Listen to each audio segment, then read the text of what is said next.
මේ ඔයගොල්ලෝ දකින්නේ ක්‍රැක් යුනිට් එකක මෝටර් පුලිය එකක් වෙයා වෙලා. එතකොට මේ වගේ අවස්ථාවක අපි මේ පුලිය එක චේන්ජ් කරන්න ඕනේ.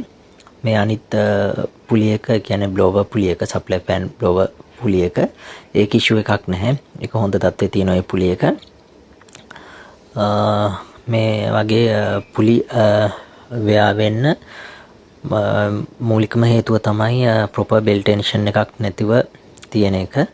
මේ බලන්න ඇතුළට මේ ග්‍රූ එක බැහැලා තියෙන්නේ. කියන්නේ මේ පුලිය එක වෙයා වෙලා අනිවාර්යෙන් අපි මේක දැන් චේන්ජ් කරන්න ඕනේ. එතකොට මේ ඔයගොල්ලෝ දකින්න ක්‍රැක් යුනිට් එකේ කූලින් කොයිල් එක හොඳට අපි ppm කරනකොට මේ හැමදේම අපි චෙක් කරන්න ඕනේ. මේ පහළ තියෙන්නේ හියුමිඩිටි ටැංක් එක ඔයගොල්ලෝ දැක්කා. මේ වගේ අවස්ථාවක හොඳ එලයින්මන්ට් එකක් තියෙන්න ඕනේ යුනිට් එකට. බෙල්ට් එලයින්මන්ට්, පුලි එලයින්මන්ට් එහෙම කරලා තමයි අපි මේ පුලි චේන්ජ් කරන්න ඕනේ. මේ වගේ දේවල් අපි අයිඩෙන්ටිෆයි කරගන්න පුළුවන් අපේ ppm ටයිම් එකේදී. දැන් මේ ඔයගොල්ලෝ දකින්නේ හීටර් කොයිල්ස්. මේ බලන්න හොඳටම වෙයා වෙලා ඩැමේජ් වෙලා තියෙන පුලි එක. දැන් අපි චේන්ජ් කරන්න ඕනේ මේක.